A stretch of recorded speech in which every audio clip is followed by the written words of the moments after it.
Ano kayong pwede kong intro? Hi guys, this is JC. Hi guys, I'm JC. Hi guys. This is the banda.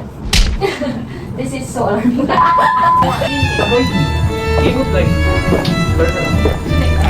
Nainom ko yung peta. Hi guys, this is JC. And I'm back para mag-document ng isa pang araw with Gwen!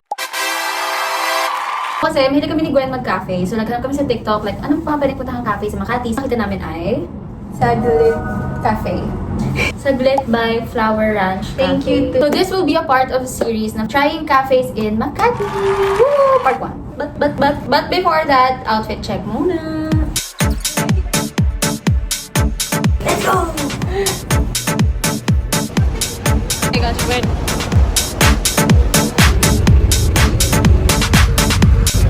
Okay, nandito na tayo sa part ng commute na lalakarin na namin hanggang saglit cafe. Okay lang yung lakad. Oh my God! Can you all let me speak? Sa jeep kanina, nahiwalay kami ni Gwen. Nahiwalay, like, kabilang dulo. Sinachat ko siya, sabi ko, nagbayad ka na ba? Mag-pay ka na ba? Eh, malapit na kami. Like, sa babaan. So, sabi ko, magbabayad ka na ba? Magbabayad ka na. So, tinawagan ko na siya. Inisip ko rin, ako yung magde-decide kung bababa na tayo. So, naisip ko, ano, paano kita sasabihan? Sobrang pasok na pasok ka doon. So, yeah, lalakaran namin hanggang doon. Bye! Mahirap lang siyang puntahan kasi hindi mo palakarin papunta doon. Yung lakad papunta doon is very, like, naob siya ng like, mga barangay. Though, Popobla Park. Pero, I'm tired.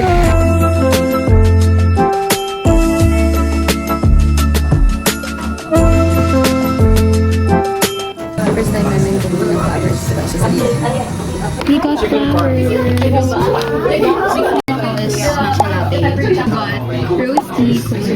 Ang ganda ng service nila kasi dinadala nila yung drinks and yung flowers dito mismo sa table. Pagpasok, inisip ko parang bahay lang na may coffee. So, ito na ba yan? Pero actually, meron pang space sa loob na may magandang dining and aircon. Pero mostly outdoor talaga. Very cool siya, no? Very siya yung super curated na lugar. Kasi bakit local na siya? Yung time.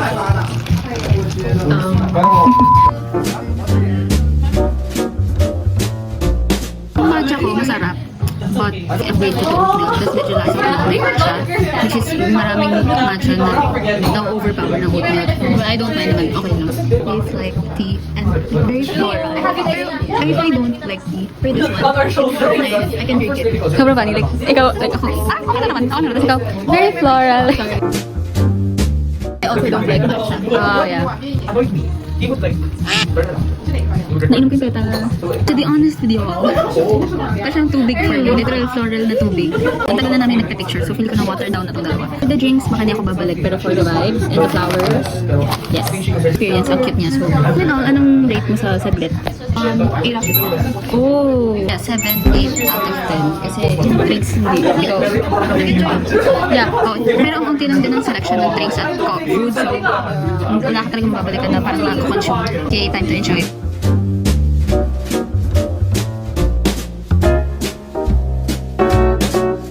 Yay! We're done with the cafe. Wait lang, ano kami umuwi. Pupunta kami OnlyPants kasi tagal na namin ni Gwen gustong itry. Pero di namin natatry. So pupunta kami OnlyPants dito sa may poblasyon. Yun yung dinner namin.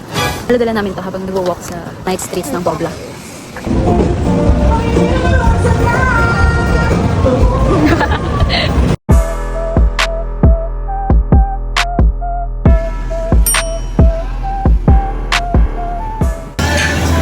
Nasa OnlyPants. Dito kami sa loob kasi sobrang init. Ang in-order namin is quesadilla tacos. Share na lang kami. Yun yung itatry namin. Okay, trying OnlyPants. Okay, let's eat. First impression ko is like, naliitan ako for 400. Eh parang normally yung iba kong na-try is malaki. Tapos very, alam mo yung salsa talaga. Pero, oo. Pero baka bumawi sa taste. Ba yan? Yan sa kanya ba? May ASMR? Meron silang bigas, cheese, ilalim. Hindi ako reliable mag-rate ng Mexican food. Hindi naman ako like, nakatry pa ng marami.